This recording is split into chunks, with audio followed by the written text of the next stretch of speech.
relied on the report. There were other, allegations of rigging that were proved beyond reasonable doubt. And the court gave its judgment. Since we are now in a dangerous situation whereby those who lose in the last court of appeal, in those days, lawyers used to tell their clients, when you have lost in the Supreme Court or the Court of Appeal, and your clients say, lawyer, what do we do now? We say, appeal lies with God. That's all. You try your luck next time. But now, there are lawyers who will tell their clients, we can go back to the court in a way that will make a mockery of the judicial system. Agago has since been advised to write a petition that judgment was based on an illegal report of the SSS. An SSS boy who they suspected gave us the report has been wanted to leave the service when he was being tortured. They said he couldn't go. Of course, we went to court that he could not be conscripted or he could not be forced to continue to work against the state. While we were in court, I think the SSS saw reason and said he could go and say no more. He's been allowed to go. And that is the end of the Ondo one. In the case of Ekiti, it's more interesting than the other ones. In Femi and Shegun, number one, the Court of Appeal play into the hands of our enemies, the enemies of democracy. At the end of the judgment of the court, Femi was ahead of Shegun by 12,000 votes. And he met the second requirement of not less than 1/4 of the votes in the remaining 2/3 of the state. But the Court of Appeal simply jumped to the conclusion by saying, go and have a rerun. Now we went for the rerun. Of course, you all know what happened at the Dosi.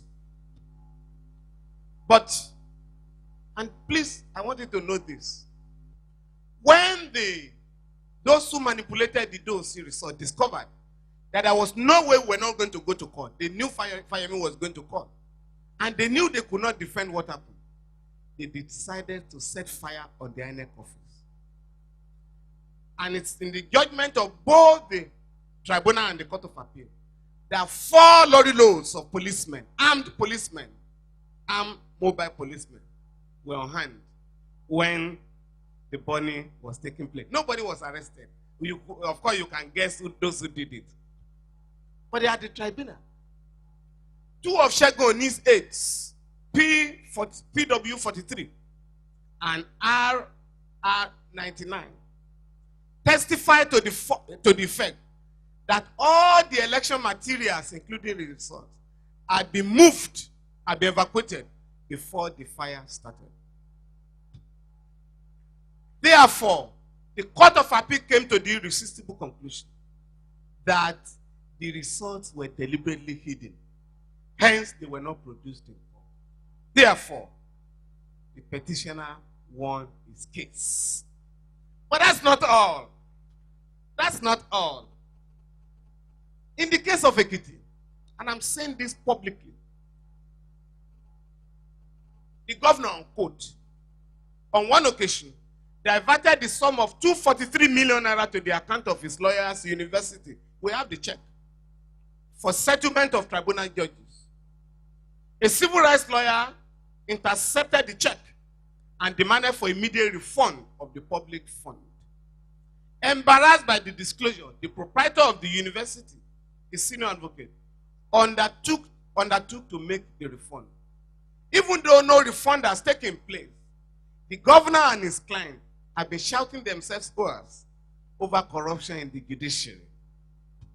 In a neighboring state of my friend, Ogbeni Raufu, a prima facie case of professional misconduct has been established against a senior lawyer, senior advocate of Nigeria, by the Nigerian Bar Association for regularly communicating with the tribunal chairman during the trial of the petition against the election of his client. For reasons best known to the appropriate authorities, neither the lawyer nor the judge has been brought to book for professional misconduct. But for refusing to endorse such perversion of the course of justice, the Court of Appeal has been scandalized.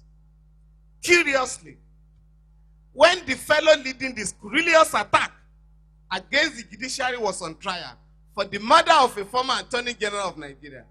The trial judge, Abbas, alerted the nation that he was under prayer from unexpected quarters to release the suspect at all costs.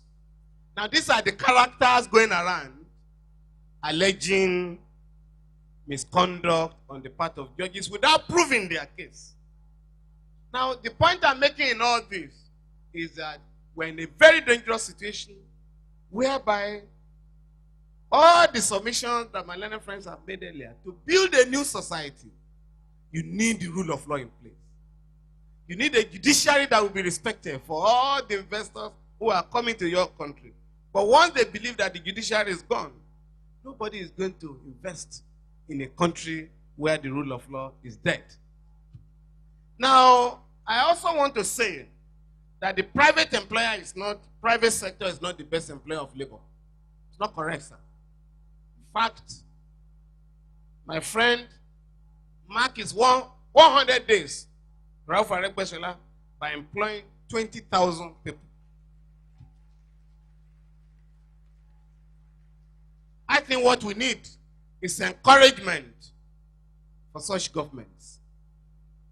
We also told that last year the National Assembly took about 110 billion. This year, 2011, from 10 billion in 1999, it's now 232 billion naira. But let me just assure you that this one, they won't take it. We have already gone to court because in our comparative study of legislatures around the world, we have discovered that the Nigerian legislator is the highest paid in the world. We have therefore gone to court to challenge the jumbo pay of our legislators. Interestingly, the National Assembly has also challenged me in the court that the figures I've put across to the court are not correct. No problem. They haven't given their own figures. But unfortunately for them under our law, I have now filed an application asking them to come and disclose what they are earning. And this application is not against the legislators, but against the Accountant General of the Federation. And under the law, he has to respond within a certain number of days. So I do know that